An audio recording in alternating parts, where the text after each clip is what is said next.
čia jau draugauji grinai su gamta ir gamta dar tau padeda.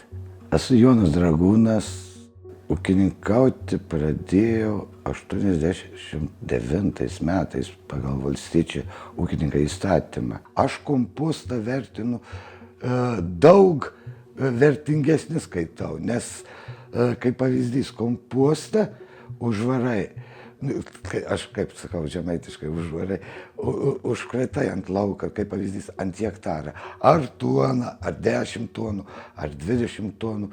Žiūrim tolimesnį poveikį. Sliekai lenda žemės, tą kompostą paima ir nuneša augalams prie šaknų. Ir jau apdirbta pilnumoj. Ir ką jie padarė?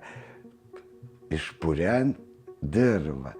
Dabar jeigu bus čia žeminiai pasėti arba pieva, tokios technikas nėra, kuri taip išpurentų žemę, kaip sliekai.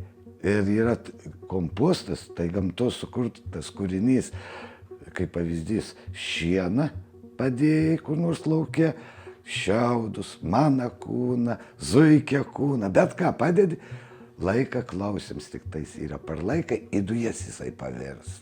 Kad ir mėšlas į dujas pavirst, o kompostą padėjai, jeigu vabaliukai sliekai neišnešius ir po 100 metų rasi toj vietoj padėtą tą kompostą. Yra toks kūrinys sukurtas gamtos, kuris niekur nedingsta. Ir jį vabaliukai, kas svarbiausia, nuneša prie šaknų, kur į reikiamą vietą. Pagal biodinaminį ūkininkavimą mes turim laikyti tą kompostą visus metus, nes mes darom kaip būtų kapčius, 3 metrai, 3,5 taip tokia pločia ir 1,5 metro aukščia. Maišom kelis kartus tą kompostą ir po kiekvieną maišymą vis dedam žolikes į tą kompostą įdedam. Ir metus laiką turim laikyti, kad iš kosmoso energijos daugiau prisitrauktų. Jis yra tas kompostas tada vertingesnis. Kompostą gamyboj 2016 metais buvo vokiečiai atvažiavę. Jis pasakojo apie kompostą. Pats pagrindinis dalykas yra kompostą išveži į laukus, jis turi paėmus tą mėšlą suspaudus, turi sultis bėgti. Jeigu jūs bus suspaudęs sulčių nebėg,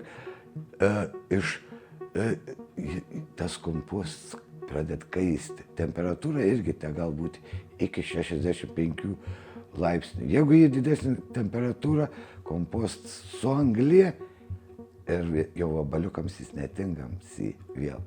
Reikia atidirbti tą technologiją, kad tą padarytumėj tiksliai.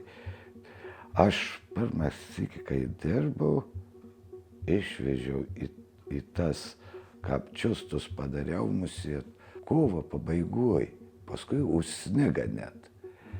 Ir tą metą, kai veži kompostą, iš karto nein tai padaryti tą kapčių. Su priekabams išveži ir su specialiu maišytuvu su priekabams išveži, su buldozeriu biškį padailini tas krūvas viską ir su maišytuvu išmaišai ir tai gražus toks gaunas kapčius, kaip tik viskas. Bet tas priekabas, kai veži mėšlus su priekabams, su viena diena neišveži, jis apsausėja visas. Kovo pabaiga jau, to saulės mažiau į. Ir tą metą man ant ribos, net iki 70, buvo temperatūra pakilusi tuo kapčiaus. Po mėnesį temperatūra nukrita, aš antras iki permaišiau. Kai su maišytuvu maišai, degonės tu paduodi, o mėšlas degonės gauni, jis pradeda kaisti. Kai jis yra šlapesnis, suspaudė sultis bėg, jis neturka įtimą. Antras iki permaišai, jau jis turi mažiau biškį energijos, jau biškį apipuvęs.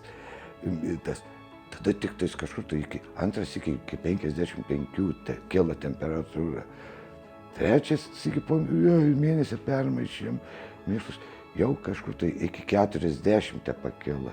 Jau degonės gaun, Kompostą galima padaryti musė per 3 mėnesius. Jeigu tu 3-4 kartus paišai, per 3 mėnesius tu padarai. Bet mes, biodinamininkai, turim laikyti per visus metus, kad apsisuktų visas žvaigždyns, kad energijas prisitrauktų tas kompostas. Mes galim tręšti pusę metų išlaikytą. Yra leista, bet nerekomenduojama.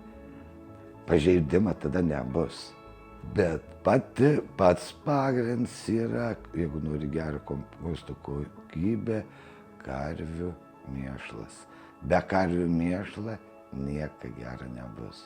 Kai gyvuliukus laikai automatiškai angilaus kraiką tuo mėšlu, tai labai daug pasigamina. Mano kaip yra gyvuliukai, gali įeiti į pastogės, visi gal telp, gali būti lauke. Ir šėryklos lauke yra.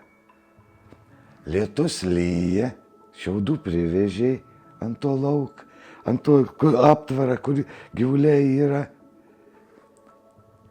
Gyvuliai pravaikščiai, prikakuoja viską, lietus užlyja, sutripi jį, vėl šlapia jį, aš vėl kreiku. Mėšlo gamyba labai lengvi. Labai lengvi ir labai daug gali pagaminti to mėšlo. Tik šiaudų. Jeigu turi, veži, kreiki ir labai daug prisigamini mėšlo.